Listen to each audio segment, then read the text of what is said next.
ఈ నెల 19వ తేదీ తెలుగు నూతన సంవత్సరాది ఉగాది. ఎంతో పవిత్రమైన విశేషమైన రోజు ఇది. తెలుగు నూతన సంవత్సరం ఉగాది. ప్రతి సంవత్సరం చైత్రమాస శుద్ధ పాడ్యమి రోజున ఉగాది పండుగను జరుపుకుంటాం. ఉగత్య ఆది అనేది ఉగాది. ఉగా అనగా నక్షత్ర గమనం, జన్మ, ఆయుష్ అనే అర్థాలు వస్తాయి. వీటికి ఆది అనగా మొదలు. ఈ రెండిటినీ కలిపి ఉగాది అంటారు. ఈ రోజుని బ్రహ్మ సమస్త సృష్టిని ప్రారంభించాడని పురాణాలు చెబుతున్నాయి. వైకుంఠనాథుడైన విష్ణుమూర్తి మత్స్య అవతారాన్ని ధరించి వేదాలను హరించిన సోమకుణ్ణి సంహరించి వేదాలను బ్రహ్మకు తిరిగి అప్పచెప్పడం, శాలివాహనుడు పట్టాభిషిక్తుడై శౌర్య పరాక్రమాలతో శాలివాహన యుగకర్తగా బాసిల్లింది కూడా ఉగాది నాడే అని పురాణాలు చెబుతున్నాయి. మరి ఎంతో పవిత్రమైన విశేషమైన ఈ కథలను ఒక్కసారైనా వింటే చాలు, జన్మల పాపాలు తొలగి కోటి జన్మల పుణ్యం వస్తుంది. సకల ఐశ్వర్యాలు సిద్ధిస్తాయి. పట్టిందల్లా బంగారమే అవుతుంది.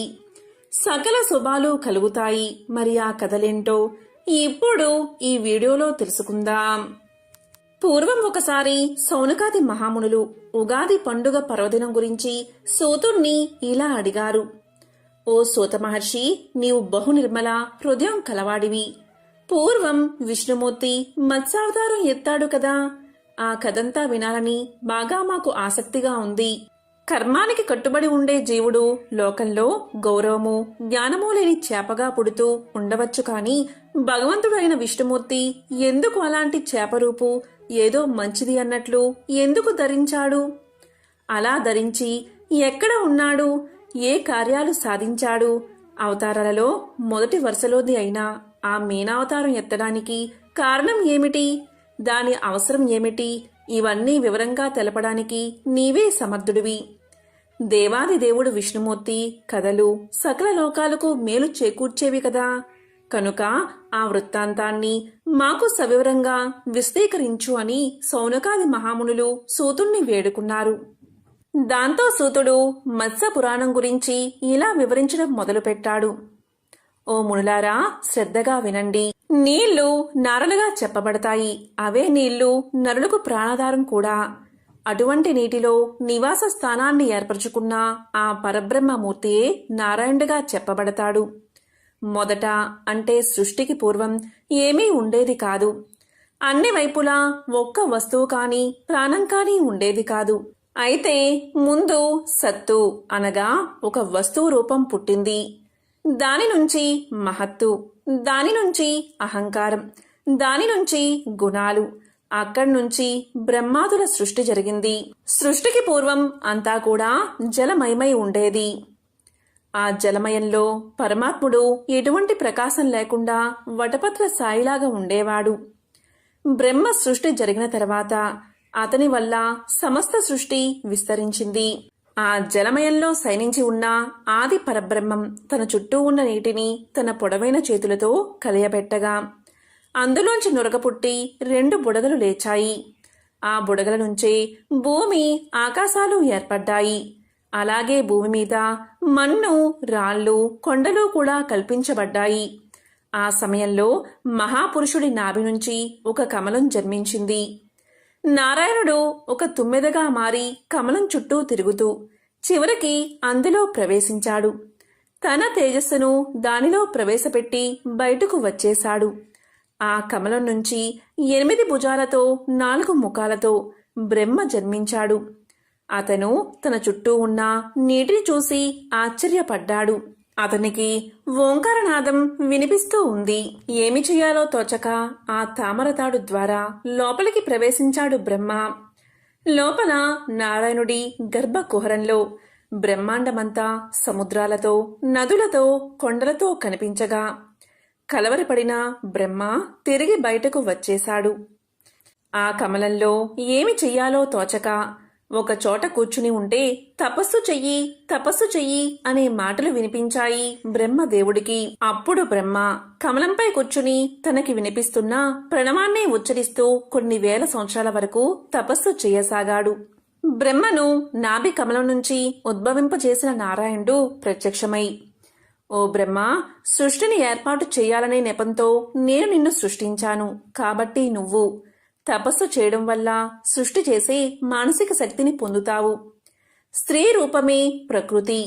అంతా నీకు అన్ని విధాలుగా సహకరిస్తుంది. ఇక సృష్టిని ప్రారంభించు అని చెప్పి నారాయణుడు అదృశ్యమయ్యాడు. ఇప్పుడు ప్రకృతి అతనికి సరస్వతి రూపంలో కనిపించింది. బ్రహ్మ పురుషుడు కాబట్టి ప్రకృతి పురుషుడు ఏకమయ్యారు. వారి సాంగత్యం వల్ల బ్రహ్మ ముఖం నుంచి 6 అక్షరాల చొప్పున జన్మించాయి. అంటే శక్తి స్వరూపిణి అయిన గాయత్రి జన్మించింది. తరువాత బ్రహ్మ కనుబొమ్మల నుంచి దక్ష ప్రజాపతి మనసు నుంచి సనక సనంద సనత్కుమార సనత్ జాతులు అనేవారు దక్ష ప్రజాపతి జన్మించారు. వీరందరూ నివసించడానికి ఒక చోటు కావాల్సిందిగా బ్రహ్మ శ్రీ మహావిష్ణువును ప్రార్థించాడు. అప్పుడు శ్రీ మహావిష్ణువు కోటి సూర్యుల తేజస్సుతో జలాలను ఇంకింపచేశాడు. అప్పుడు బ్రహ్మ అతల వితల సుతల అనే 3 లోకాలను నిర్మించాడు. ఈ లోకాలంటిలో రాజ్యాలను, నదులు, సముద్రాలు, పల్లెలు, పట్టణాలు, చెట్లు, అరణ్యాలు, అలాగే ప్రాణులకు అవసరమైన వస్తువులను, జీవరాశులను సృష్టించాడు. ఈ విధంగా సృష్టించబడిన జీవులందరికీ ఆ జీవుల ఆయుర్దాయం 100 సంవత్సరాలుగా నిర్ణయించబడింది. 15 రెప్పలపాటు కాలం ఒక కాష్ట, 30 కాష్టలు ఒక కళ, 30 కళలు ఒక ముహూర్తం, 30 ముహూర్తాలు ఒక అహోరాత్రులు, అన్నీ కలిసి ఒక దినం. 15 ముహూర్తాలు ఒక పగలు, 15 ముహూర్తాలు ఒక రాత్రి, 15 దినాలు ఒక పక్షం లేదా అర్ధమాసం. ఇది మానవలోక కాల ప్రమాణంగా నిర్ణయించబడింది. ఈ విధంగా 17,28,000 సంవత్సరాలు గడిస్తే కృతయుగ ప్రమాణం, 12,96,000 సంవత్సరాలు గడిస్తే త్రేతాయుగ ప్రమాణం, 8,64,000 సంవత్సరాలు గడిస్తే ద్వాపరయుగ ప్రమాణం, 4,32,000 సంవత్సరాలు గడిస్తే కలియుగ ప్రమాణం. ఈ 4 యుగాలు ఒక మహాయుగమవుతాయి. ఇలా 1000 మహాయుగాలు బ్రహ్మకు ఒక పగలు, అదేవిధంగా 1000 మహాయుగాలు బ్రహ్మకు ఒక రాత్రి అవుతాయి. ఈ విధంగా 2000 మహాయుగాలు గడిచిన తర్వాత బ్రహ్మకు ఒక అహోరాత్రులు కలిసి దినమవుతుంది. ఇటువంటి దినాలు 30 అయితే ఒక మాసం, 12 మాసాలు ఒక సంవత్సరం. అటువంటి 100 సంవత్సరాలు బ్రహ్మ ఆయుర్దాయం. బ్రహ్మకు ఒక పగలు గడిస్తే ఆయనకు నిద్ర వచ్చి సృష్టిని ఆపి నిద్రపోతాడు. అప్పుడు సృష్టి అంతా ప్రళయం వచ్చి నాశనం అవుతుంది. దీనిని నైమితిక ప్రళయము అంటారు. ఆ ప్రళయ స్థితిలో 1000 మహాయుగాలు గడిచిన తర్వాత బ్రహ్మ మళ్లీ సృష్టిని యథాపూర్వకంగా ప్రారంభించి అన్నిటినీ సృష్టిస్తాడు. ఆ విధంగా పూర్వం బ్రహ్మదేవుడు నిద్రించే సమయం ఆసన్నమైనది. అప్పుడు ఏం జరిగిందో చెప్తాను, శ్రద్ధగా వినండి అని సూతుడు ఇలా చెప్పసాగాడు. మొదటగా మత్స్యావతార కథను వినండి. కృత, త్రేత, ద్వాపర, కలియుగాలు 4టిని కలిపి ఒక మహాయుగము అంటారు. అటువంటి 71 మహాయుగాలు ఒక మన్వంతరం. ప్రతి మన్వంతరాన్ని ఒక మనువు పాలిస్తాడు. అటువంటి 14 మనువులు పాలించే కాలం బ్రహ్మకు ఒక పగలు. ఇప్పటి వరకు 6 ఉదయకల్పాలు బ్రహ్మకు జరిగాయి. ఇప్పుడు జరుగుతున్న 7వ మన్వంతరాన్ని 7వ మనువు వైవస్వతుడు పాలిస్తున్నాడు. వైవస్వత మన్వంతరంలోని 28వ మహాయుగంలోని కలియుగం ఇప్పుడు నడుస్తుంది. 6వ కల్పం చివరి రోజుల్లో ద్రవిడ దేశానికి సత్యవ్రతుడు అనే రాజు ఉండేవాడు. ఆ రాజు గొప్ప హరిభక్తుడు. ఎల్లప్పుడూ హరిసేవలో మునిగి తేలేవాడు. ఎన్నోసార్లు కేవలం నీరు మాత్రం ఆహారంగా తీసుకుంటూ విష్ణువు గురించి తపస్సు చేసేవాడు. సత్యవ్రతుడు ఒకనాడు కృతమాలిక అనే నది ఒడ్డున విష్ణువుకు నీళ్లతో తర్పణం వదులుతున్నాడు. అప్పుడు అతని దోసిలిలో ఒక చిన్న చేపపిల్ల కనిపించింది. వెంటనే ఆ చేపపిల్లను నది నీళ్లలో వదిలిపెట్టాడు రాజు. ఆశ్చర్యంగా ఆ చేపపిల్ల రాజుతో ఇలా పలికింది, రాజా, ఈ నదిలో నాలాంటి చిన్న చేపలను తినే పెద్ద పెద్ద చేపలు ఎన్నో ఉన్నాయి. జానర్లు కూడా వల్లు వేసి నన్ను బంధిస్తారు. నన్ను రక్షించి నీతో తీసుకువెళ్ళు అని ఆ చేపపిల్ల అడగగా సత్యవ్రతుడు జాలితో ఆ చేపపిల్లను తన కమండలలో ఉంచి ఇంటికి తీసుకువెళ్ళాడు. ఒక్క రాత్రిలోనే ఆ చేపపిల్ల కమండలమంతా నిండిపోయింది. మరునాడు ఉదయం చేపపిల్ల రాజుతో ఇలా పలికింది: రాజా, నేను ఉండడానికి ఈ కమండలం చాలదు, నన్ను ఏదైనా పెద్ద పాత్రలో ఉంచు అంది. అప్పుడు సత్యవ్రతుడు ఆ చేపపిల్లను పెద్ద కడవలో ఉంచాడు. కాసేపటికి అది పెరిగి కడవంతా నిండిపోయింది. దయామయుడైన ఆ రాజు దానిని చిన్న నీటి మడుగులో విడిచాడు. అప్పుడు ఆ చేప ఆ మడుగు కంటే పెద్దదై ఇలా పలికింది: రాజా, నేను తిరగడానికి ఈ మడుగు చాలదు అంది. దాంతో రాజు దాన్ని తీసుకువెళ్లి పెద్ద తటాకంలో వదిలిపెట్టాడు. చూస్తూ ఉండగానే ఆ చేప చెరువంతా ఆక్రమించి, రాజా, ఇది కూడా చాలదు అంది. అప్పుడు ఆ రాజు దాన్ని తీసుకువెళ్లి సముద్రంలో వదిలిపెట్టాడు. అప్పుడు ఆ చేప, రాజా, ఈ సముద్రంలో నన్ను ముసళ్ళు, తిమింగలాలు పట్టి చంపుతాయి, నన్ను రక్షించు అంది. అప్పుడు రాజు చేపతో ఇలా పలికాడు: ఒక్క రోజులో నువ్వు ఆ మడల దూరం వ్యాపించావు. ఇంత పెద్ద చేపను మేమెవరూ చూడలేదు. నన్ను ఎందుకు ఇబ్బంది పెడుతున్నావు? నువ్వు తప్పక భక్తులను కాపాడడానికి చేప రూపంలో వచ్చిన విష్ణుదేవుడివి అని నేను తెలుసుకున్నాను. నన్ను క్షమించి కాపాడు అని ప్రార్థించాడు. ఆ యుగం చివర ప్రళయకాలంలో ఒంటరిగా సముద్రంలో సంచరించడానికి చేప రూపం ధరించిన శ్రీ మహావిష్ణువు సత్యవ్రతుడితో ఇలా పలికాడు: ఓ రాజా, ఈ రాత్రి గడిచిన తర్వాత 7వ దినంలో భూలోకంతో సహా 3 లోకాలు ప్రళయ సముద్రంలో మునుగుతాయి. అప్పుడు నా ఆజ్ఞానుసారం ఒక పెద్ద నావ నీ దగ్గరకు వస్తుంది. నీవు సమస్త ఔషధాలను, విత్తనాల రాసులను ఆ నౌకపై ఉంచుకుని ప్రళయ సముద్రంలో విహరించు. సప్త ఋషులు నీతో పాటే ఆ నౌకలో ప్రయాణం చేస్తారు. వారి శరీరాల నుంచి వచ్చే దివ్యకాంతి నీకు దారిని చూపిస్తుంది. ఓడ సముద్రపు టలలకు దెబ్బ తినకుండా మత్స్య రూపం ధరించిన నేను ఈకలతో కూడిన నా రెక్కలను కదిలిస్తాను. సుడిగాలులకు నావ తిరగబడకుండా నేను పంపిన పెద్ద పాముతో నావను నా తోకకు బంధించు. నావకు ప్రమాదం జరగకుండా ప్రళయరాత్రి ముగిసే వరకు నేను రక్షిస్తూ ఉంటాను. నిన్ను రక్షించడం కోసమే ఈ మీన రూపాన్ని ధరించాను అని పలికి శ్రీహరి అదృశ్యం అయ్యాడు. ఆ రాత్రి విష్ణువు పలికిన మాటలు తలుచుకుంటూ సత్యవ్రతుడు దర్భల శయ్యపై తూర్పున శిరస్సు ఉంచి పడుకున్నాడు. మరునాడు ఉదయం నుంచి ఎడతెరిపి లేకుండా భయంకరమైన వర్షం కురవడం మొదలుపెట్టింది. సముద్రాలు పొంగి పొర్లి దేశాలను ముంచేశాయి. కల్పాంతకాలంలో ఏర్పడిన ఆ ప్రళయంలో ప్రజలు ప్రాణాలు కోల్పోయారు. బ్రహ్మదేవుడు బాగా అలసిపోయి నిద్రపోయాడు. అతని ముఖం నుంచి వెలువడిన వేదాలను హయగ్రీవుడు అనే రాక్షసుడు దొంగలించాడు. వేదాలను దొంగలించిన హయగ్రీవుడు వాటిని చదవడం మొదలుపెట్టాడు. బయట ప్రపంచంలో ఉండడానికి భయపడి సముద్రంలో ప్రవేశించాడు. వేదాలను దొంగలించి సముద్రంలో దాగిన రాక్షసుని సంహరించడం, ఔషధాలను, విత్తనాలను రక్షించడం ఆ భగవంతుడైన విష్ణుదేవుడి ప్రస్తుత కర్తవ్యాలు. దీంతో మహావిష్ణువు 1,00,000 ఆమడల పొడవైన మత్స్య రూపాన్ని ధరించాడు. ఆ పెనుచేప చిన్న చిన్న రెక్కలు, పెద్ద మీసాలు, పొట్టి తోక, బంగారు రంగు శరీరము, దానిపై అందమైన మచ్చలు, చక్కని మొహము, ఒక కొమ్ము కలిగి మిరమిట్లు గొలిపే చూపులతో విరాజిల్లుతూ సముద్రంలో ప్రవేశించింది. మహామత్స్యమూర్తి రెక్కలు చాస్తూ, మీసాలు కదిలిస్తూ, వంటి రంగును మెరిపిస్తూ, కన్నుల కాంతులు ప్రసరిస్తూ ప్రళయ జలాలలో వేదాల కోసం వెతకసాగింది. సత్యవ్రతుడు భగవంతుణ్ణి ధ్యానిస్తున్న సమయంలో విష్ణుమాయతో ఒక నావ అక్కడకు వచ్చింది. అది చూసిన సత్యవ్రతుడు ఉత్సాహంతో దానిపై చాలా ఔషధాలను, విత్తనాలను అమర్చాడు. విష్ణువుని స్తోత్రం చేస్తూ మునులతో పాటు నావలో కూర్చున్నాడు. శ్రీహరి చెప్పినట్లుగా సముద్రంలో కనపడ్డ పెద్ద పాముతో ఆ ఓడను మహామత్స్యం కొమ్ముకు కట్టేశాడు. భక్తులను ఆదరించే మమ్ము కాపాడు అంటూ మనస్సులో భగవంతుడి ప్రార్థనలో మునిగిపోయాడు. మత్స్య రూపంలో ఉన్న విష్ణుదేవుడు అతని ప్రార్థనకు సంతోషించి సాంఖ్యయోగంతో కూడిన వేద భాగాన్ని అతనికి బోధించాడు. ముళ్లతో పాటు సత్యవ్రతుడు బ్రహ్మ జ్ఞానాన్ని పొందాడు.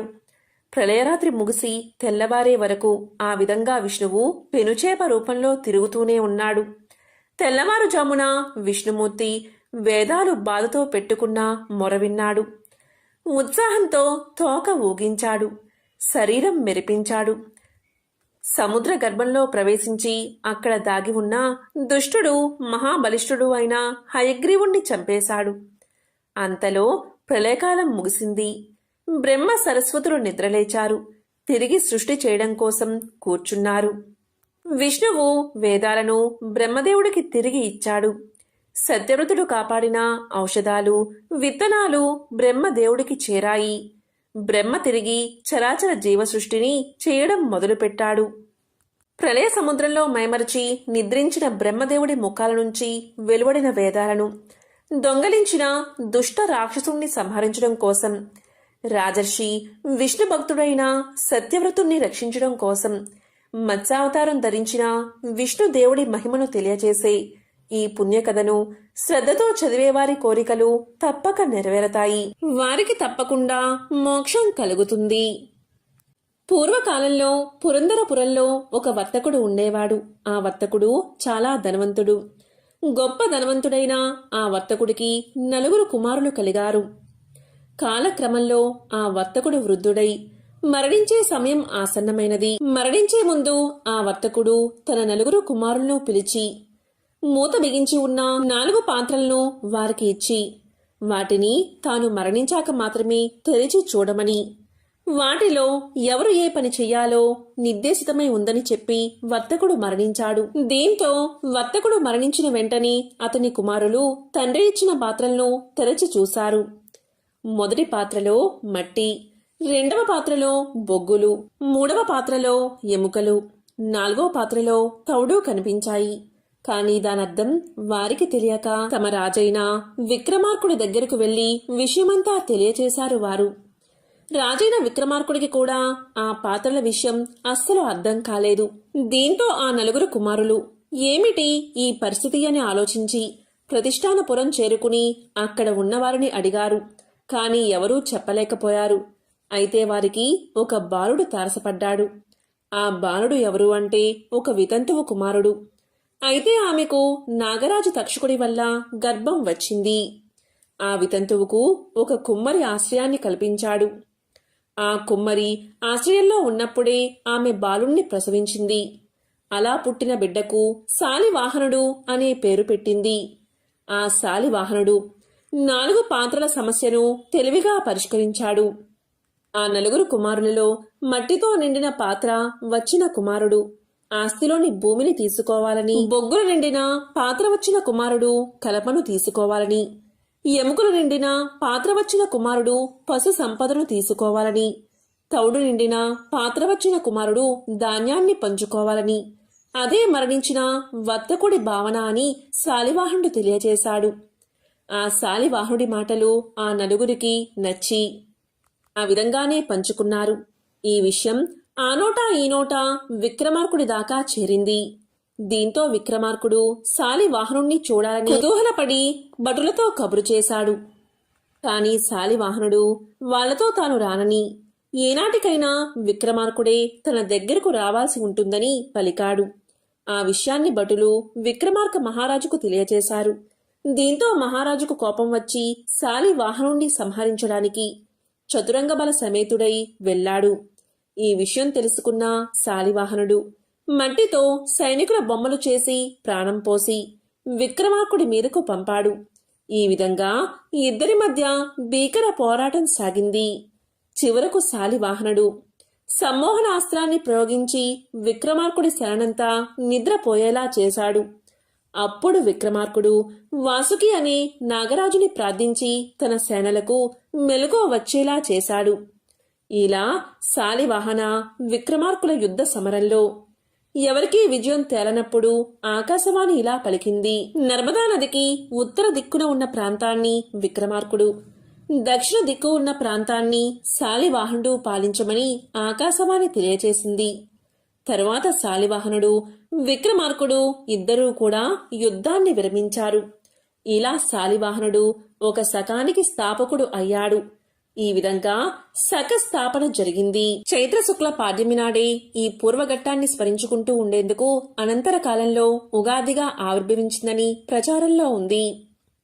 తెలుగు సంవత్సరాలకు ఆ పేర్లు ఎలా వచ్చాయో తెలిపే ఈ కథను ఉగాదిలోగా ఎవరైతే వింటారో వారికి సకల ఐశ్వర్యాలు సిద్ధిస్తాయి, దేనికి లోటు రాదు. ఒకసారి నారద మహాముని విష్ణుమాయ వల్ల స్త్రీగా మారి ఒక రాజును వివాహం చేసుకుంటాడు. వారికి 60 మంది పుత్రులు జన్మిస్తారు. ఒకసారి ఆ రాజు తన పుత్రులతో కలిసి యుద్ధానికి వెళ్ళినప్పుడు అంతా చనిపోతారు. అప్పుడు నారదుడు విష్ణువుని ప్రార్థిస్తాడు. విష్ణువు కరుణించి ఇలా పలుకుతాడు, నీ పిల్లలు 60 సంవత్సరాలుగా కాలచక్రంలో తిరుగుతూ ఉంటారు అని వరాన్ని ఇస్తాడు. అవే తెలుగు సంవత్సరాలుగా ప్రస్తుతం మనకి వాడుకలో ఉన్నాయి. ఒకానొక సమయంలో మార్కండేయుడు జైమినికి భారత కథను వినిపించాడు. అయినా జైమిని మనసులో అనేక సందేహాలు మిగిలిపోయాయి. దీంతో ఆ సందేహాలను నివృత్తి చేయమని వ్యాసుడి దగ్గరకు వెళ్లి ఇలా పలికాడు, మునీంద్ర, భారతం విన్న తర్వాత కూడా నాకు కొన్ని సందేహాలు ఉన్నాయి, వాటిని తీర్చు అని అడుగుతాడు. అప్పుడు వ్యాసుడు, నాకు తపస్సు చేసుకోవాల్సిన సమయం ఆసన్నమైనది, నేను చెప్పలేను.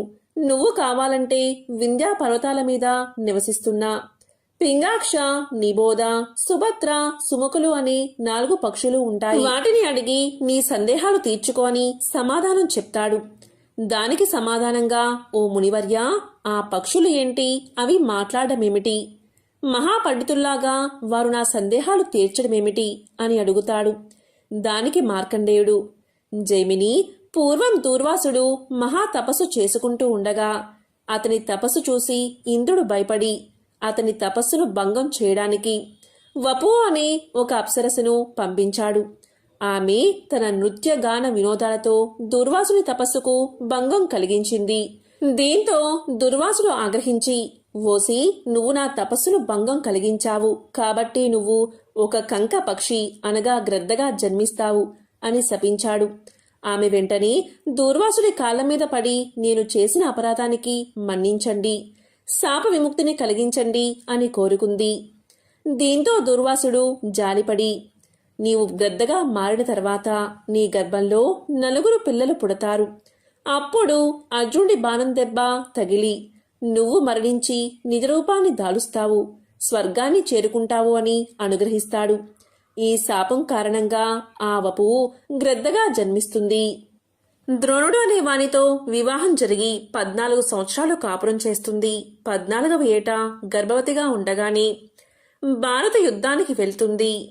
పైనుంచి యుద్ధాన్ని చూస్తూ ఉండగా అర్జునుడు ప్రయోగించిన బాణాల్లో ఒకటి వచ్చి ఆ గద్దకు తగలగా వెంటనే ఆ గద్ద గర్భంలో ఉన్న 4 గుడ్లు నేల మీద జారిపడతాయి. అప్పుడు ఆమె నా పిల్లలను ఆ భగవంతుడే కాపాడాలి అని ప్రార్థించి తన శరీరాన్ని వదులుతుంది. ఆ యుద్ధ సమరంలో ఒక ఏనుగు మెడలో ఉన్న గంట శత్రు సైనికుడి బాణం దెబ్బతో తెగి ఆ 4 గుడ్ల మీద పడుతుంది. అలా కింద పడిన ఆ 4 గుడ్లు ఆ గంట కిందే సురక్షితంగా ఉంటాయి. భారత యుద్ధం పూర్తయిపోయిన తర్వాత ఆ ప్రాంతమంతా కూడా ప్రశాంతత నెలకొంటుంది. ఒకనాడు ప్రభాతవేళ సమీకుడు అనే ఒక మహాముని ఆ కురుక్షేత్రం మీదుగా వెళ్తూ ఉంటాడు.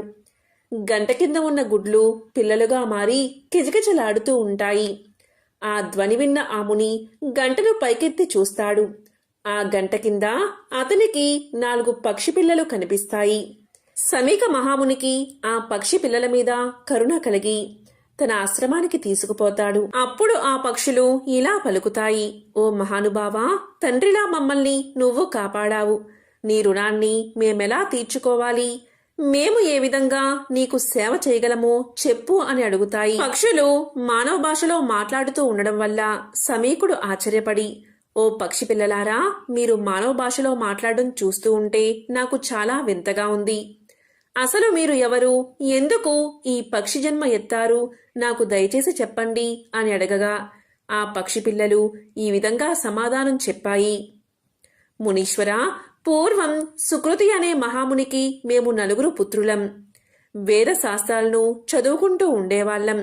మా తల్లిదండ్రులను సేవిస్తూ కాలం గడిపేవాళ్ళం. ఇలా ఉండగా ఒకరోజు దేవేంద్రుడు మా తండ్రి యొక్క సత్యాన్ని పరీక్షించడానికి గ్రద్ద రూపంలో వచ్చి నరమాంసాన్ని ఆహారంగా పెట్టమని కోరాడు. అప్పుడు మా తండ్రి, మీలో ఎవరైనా ఇంద్రుడికి ఆహారం అవ్వండని మమ్మల్ని ఆజ్ఞాపించాడు. అయితే మేము మా ప్రాణాలు దక్కించుకోవడానికి భయంతో మా తండ్రి యొక్క ఆజ్ఞను పాలించకుండా అలాగే ఉండిపోయాం. అప్పుడు మా తండ్రి మమ్మల్ని పక్షులుగా పుట్టమని శపించాడు. తన శరీరాన్ని ఇంద్రుడికి ఆహారంగా సమర్పించుకున్నాడు. ఇంద్రుడు మా తండ్రి యొక్క త్యాగ బుద్ధికి సంతోషించి మమ్మల్ని చూసి, మీరు వింధ్య పర్వత గృహంలో నివసించండి. జైమిని అనే వ్యాస శిష్యుడు మీ దగ్గరకు వచ్చి కొన్ని సందేహాలు అడుగుతాడు.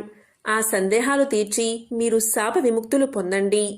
మీరు పక్షులైన సర్వ వేదాలను పొంది ధర్మపక్షులు జ్ఞానపక్షులుగా పేరు పొందుతారు అని మమ్మల్ని అనుగ్రహించి వెళ్ళిపోయాడు అని ఆ పక్షులు తమ వృత్తాంతం గురించి సమీకుడికి చెప్పుకున్నాయి.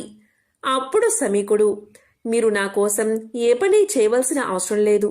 మీరు మీ విధిని నిర్వర్తించడానికి వింధ్య పర్వతాలకు వెళ్ళండి అని సెలవిచ్చి వారిని అక్కడి నుంచి పంపించేశాడు. కాబట్టి జైమిని, నీవు ఆ పక్షుల దగ్గరకు వెళ్ళి నీ ధర్మ సందేహాలు తీర్చుకో అని మార్కండేయుడు చెప్పి తపస్సు చేసుకోవడానికి వెళ్ళిపోయాడు. అప్పుడు జైమిని పక్షులను వెతకడానికి వింధ్య పర్వత ప్రాంతాలకు వెళ్తాడు. కొద్దిసేపు తర్వాత ఆ పక్షులు కనిపిస్తాయి.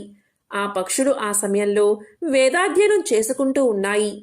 అప్పుడు అతను ఆ పక్షుల దగ్గరకు వెళ్ళి, ఓ పక్షులారా, నేను వ్యాస శిష్యుణ్ణి. నన్ను జైమిని అంటారు.